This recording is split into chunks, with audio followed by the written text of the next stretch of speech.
Operation সিঁদুরের সাফল্যে শিলচরে তৃণমূল কংগ্রেসের তেরঙ্গা যাত্রা। অপারেশন সিঁদুরের সাফল্যে ভারতীয় সেনাকে সম্মাননা জানাতে শিলচরের তেরঙ্গা যাত্রা বের করল তৃণমূল কংগ্রেস। সাংসদ সুস্মিতা দেবের নেতৃত্বে গতকাল শিলচরে এই তেরঙ্গা যাত্রা বের হয়। শহরের বিভিন্ন সড়ক পরিক্রমা করে যাত্রাটি ফের পার্ক রোডের দলীয় কার্যালয়ে ফিরে আসে। Bureau report, Barak vision.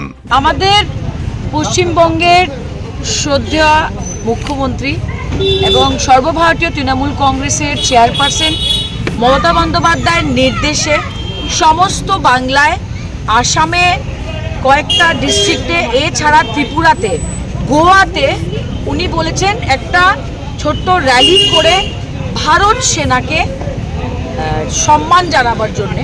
কারণ আজকের দিনে আমরা যে সুরক্ষিত আছি এই দেশে, আজকে যুদ্ধ হচ্ছে কিন্তু আমরা সুরক্ষিত, এটার পুরোপুরি কৃতিত্ব ভারত সেনাকে।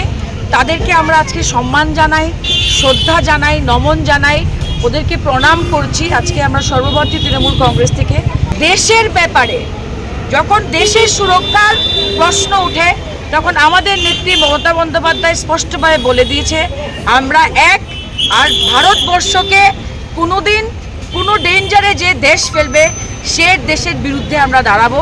আমি আবার সবার পক্ষ থেকে, সর্বভারতীয় তৃণমূল কংগ্রেসের পক্ষ থেকে ভারত সেনা, যারা এয়ারফোর্স আছে, নেভি আছে, আর্মি আছে, সবাইকে আমরা ধন্যবাদ জানাচ্ছি।